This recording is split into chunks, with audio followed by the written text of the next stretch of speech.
Hey, welcome to Studio Sunday. It's Saturday night, the night before you're watching this, and I've been drawing away. This week I've worked hard on the new Echo single issue, which is, the title is, I want to say The Phantom Zone. I don't know why. Pandora's Box, which is what happens when you mess with quantum physics, right? You open Pandora's box.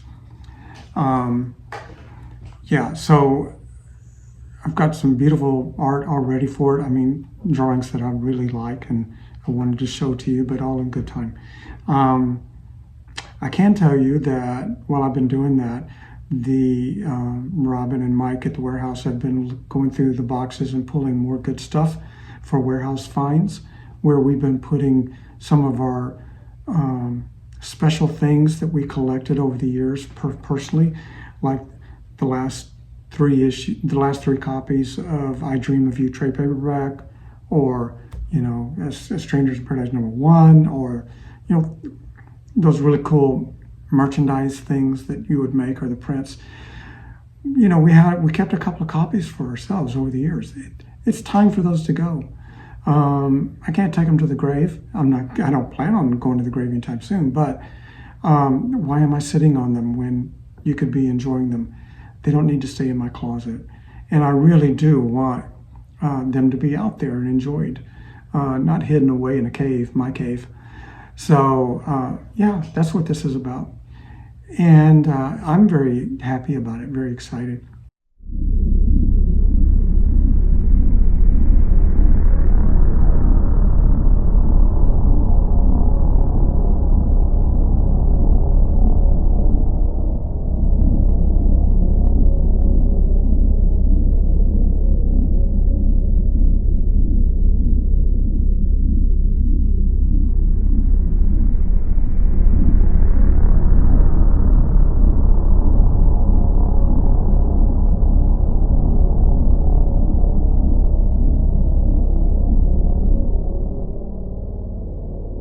So this coming Wednesday is July 1st. So there's going to be another Warehouse Finds drop where there'll be another 10, 20, 25 items, 30 items that we've pulled from our personal archives.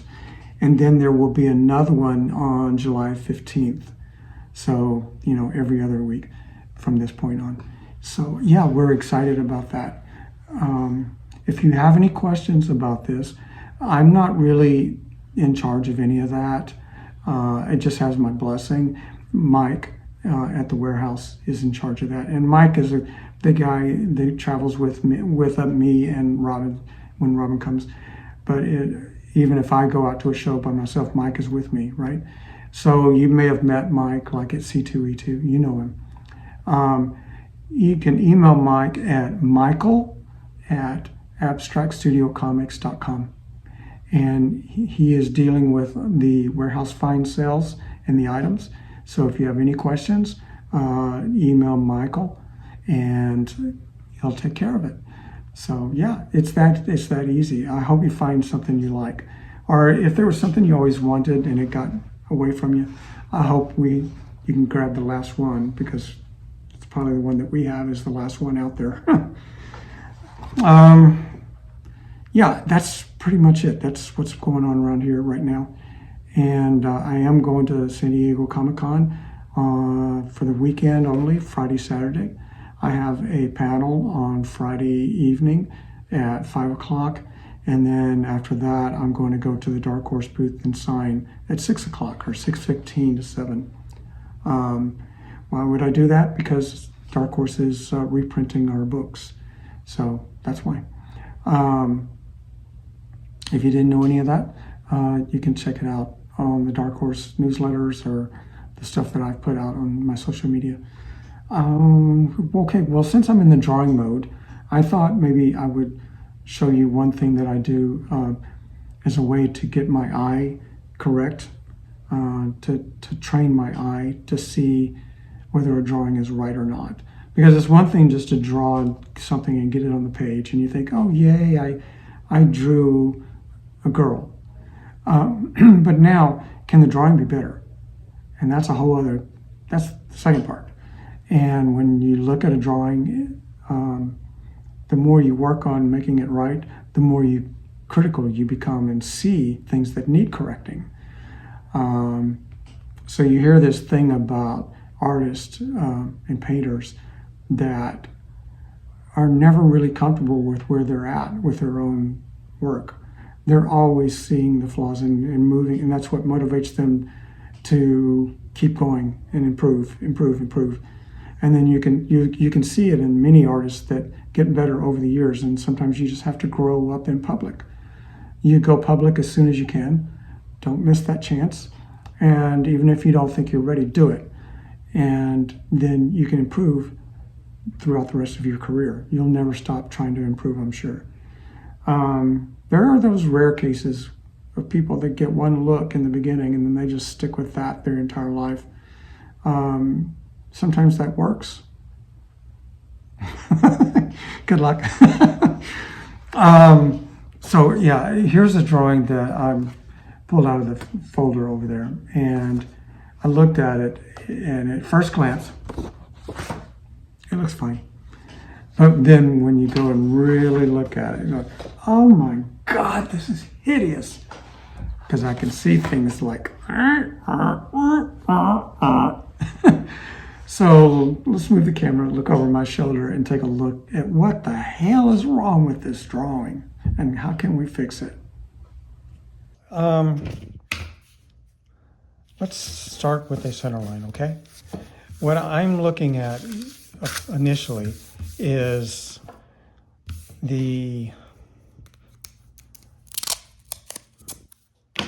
what's going on between the left side and the right side. And people usually have a dominant side. One of the things that was distinctive about movie stars back in the day was that they had kind of symmetrical faces. Many of them did. They looked for that on purpose back in the day. And normal people like me, my face is not symmetrical. And all you have to do, and many people are not symmetrical. You can take the picture and Photoshop it and flip it, and it'll look, you can do the two lefts and the two right sides, put them together for faces, and it looks like two different people, like fraternal twins or something. But there were movie stars and models who that wasn't the case. So let's take a look at that first. And what I'm really looking for is eye level. First off, did I get the eyes right? And the thing that's tricky about the eyes is that from this point on, the skull is not straight. There is sort of a straight plane on the front of the face, but the eyes are having to go.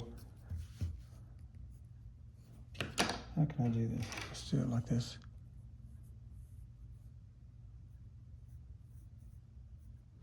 Okay, there's a difference between drawing eyes here and drawing eyes here. Yeah, that's what you have over here, and that's why it gets tricky. And so when you're doing three-quarter looks, or you're going up and down, or sideways, when do you see this? When do you see that other eye? Even on the front, the eyes are going away. So it's what I've started doing for myself is the only thing I'm trying to get level is the inside of the eye. And a lot of people, even attractive people, the outside of the eye may not line up.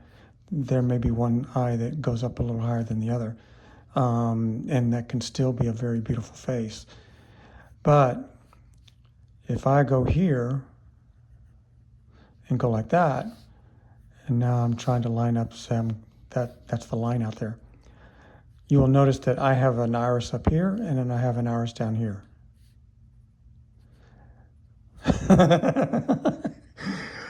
Let's zoom in so you can see that. See that?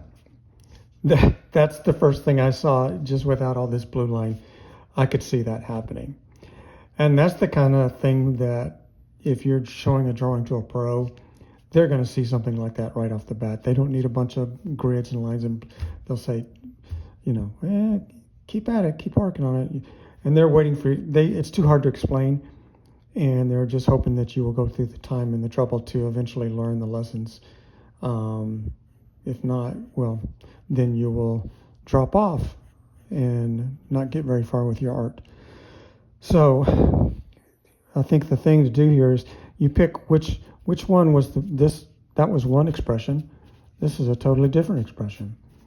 That person is looking up at somebody tall. This person is looking straight at you, eye level. Make up your mind. Which one do you want? When you get it one way or the other, this face will instantly have come together and gel better, and it will already look more cohesive, just fixing the eyes. Everything else can be even quirky. A lot of times jaw bones don't. They may be a little off. A lot of times, 95% of the frickin' time, the mouth is off center, and one side is stronger than the other. And it's adorable, frickin' adorable. So don't be going to worrying yourself about trying to get symmetrical a mouth, and pick your battles. The big one is the eye. If your eyes are like this, they don't think, well, that person must look strange. They think the artist didn't draw that well. So the very least what you can do is put your ruler here and just put this other guy right there. And you can already see that the expression is going to change, right? Like that. Now she is looking directly at you, right? And the nose. This will be the very tip of the nose. The tip of the nose is not up here because her chin is not up, her chin is down. So the tip of the nose went down with the chin. This and this go together. So the nose is going to be like that. You're not going to be looking up at nostrils. You're looking like that because the chin is down.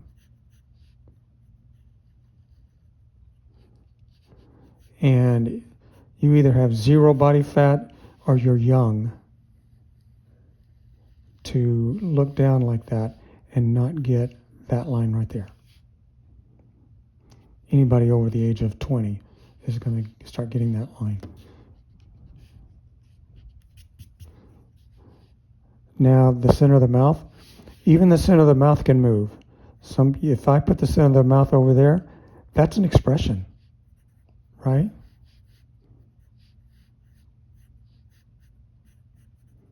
Where you're kind of doing a little face, right? That mouth center can move all over the place.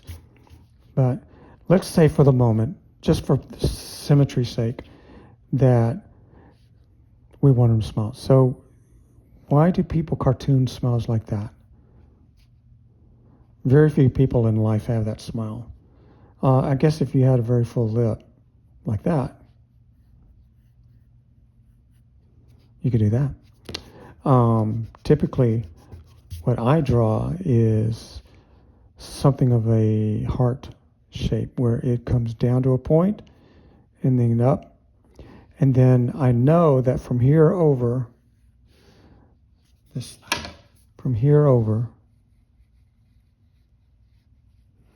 is the plane of the face.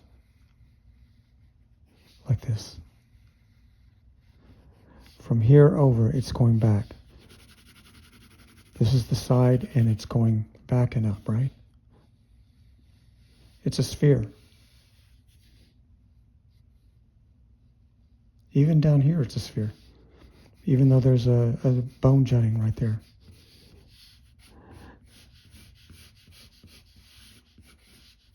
And there's the skull. There's the top. See?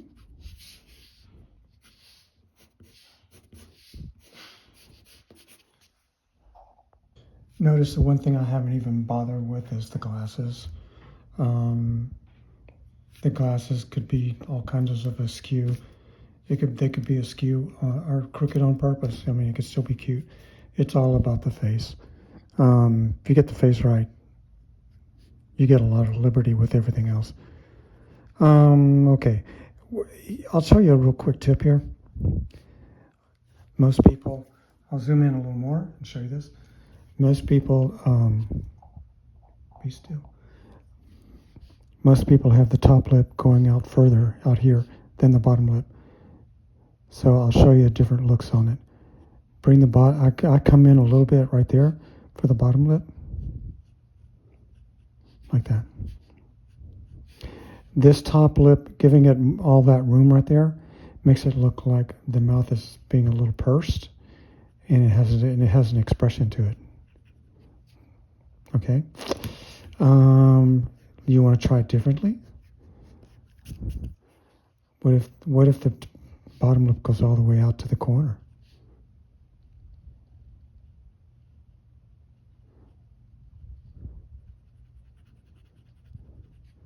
That's a totally different look. That's not a look I would draw.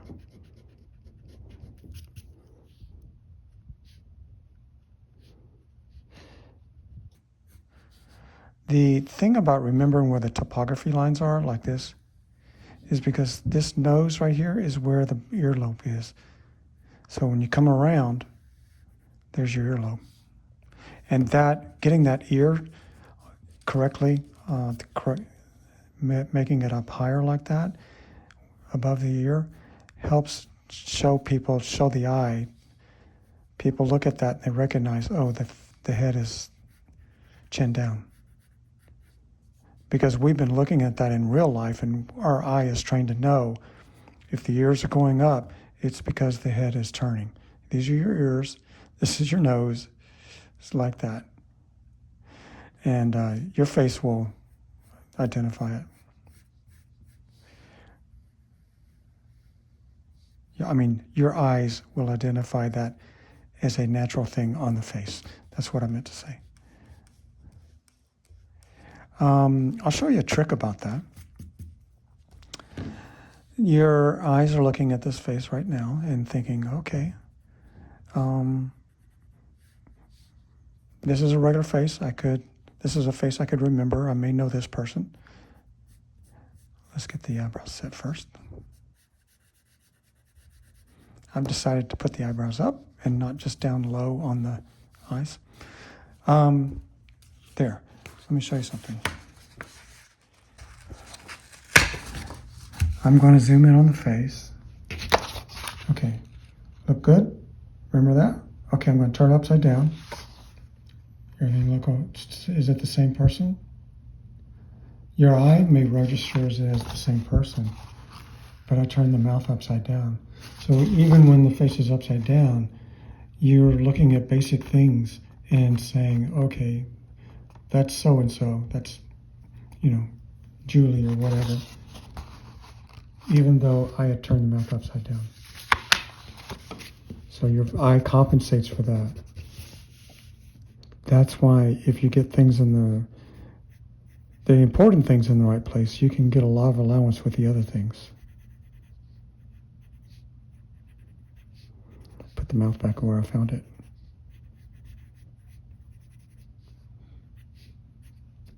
Okay.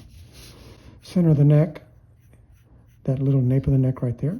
There's a word for that, and Dracula told us what it was in one of his movies. Oh, the Leslie Nielsen Dracula. You have a lovely omnidipida, or whatever that is. It's that little spot right there. And then you count 2, 4 fingers up, and the money bite. Okay, we have a problem right here. What I tend to do is, I think of the skeleton as like, okay, the spine is here. Amdula booga thingamajig. The neck on the lady comes in and then out like that. Unless she drives Formula One cars, and then because of the high G, or she's an Air Force pilot, fighter pilot, they have to train for high Gs, and their neck has to be very strong. And then their neck will come out here like a lineman for the University of Texas football team. But for regular people that don't have to go through 10 Gs a day on their way to work, just, the neck would be in here. On the back side, that would look like this. That's what you're drawing, basically. So, trap,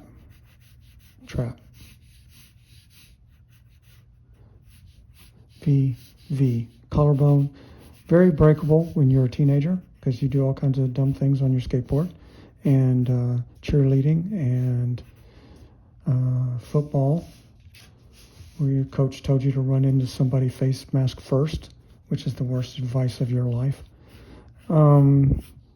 Shoulder, there's a shoulder stuff going on in here. Okay, so far we are totally geometrical, right? So if you're just trying to be straight on geometrical, you got it so far. Then come down here and armpit.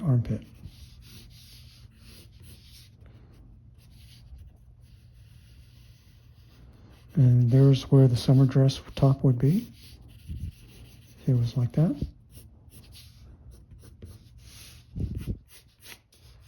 And summer dress goes out like that.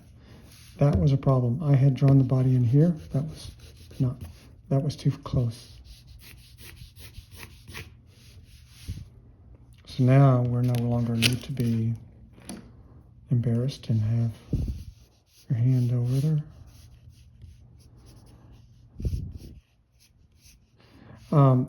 I was trying to get this both spots covered, so I had the arm up higher, which meant that this would have to go back.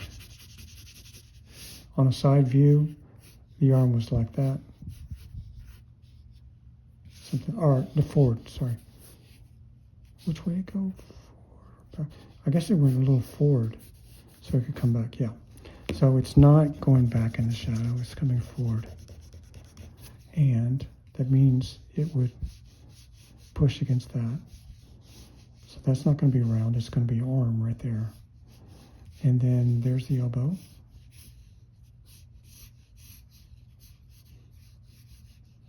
And that's how that works. This would actually be like this. That's what's happening right there. So you think like that, and then you try to do it in a realistic way, or just implying what you can. So my point is, there would not be a straight cleavage line right there.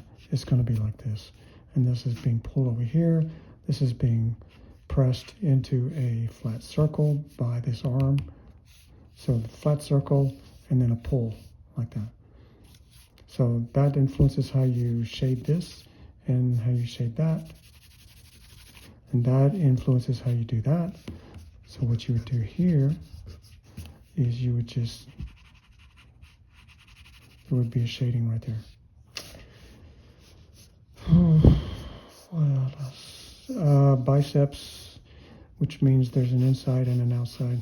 So you've got the outside there, there's a little muscle over there that men like to get to poke out in the gym, and then there's an inside muscle right here. And that's why when you put your arm out like that, you see that line. That's right in there. All right, those are the problems I look for, and that's what the problems I would go in and fix on this drawing. I don't think I would do the I Dream of You Genie hair here. It doesn't mean anything to anybody anymore. That show was 70 years ago. And I'm not even sure this is a popular, fashionable look for anybody right now. Nobody cares about Cleopatra.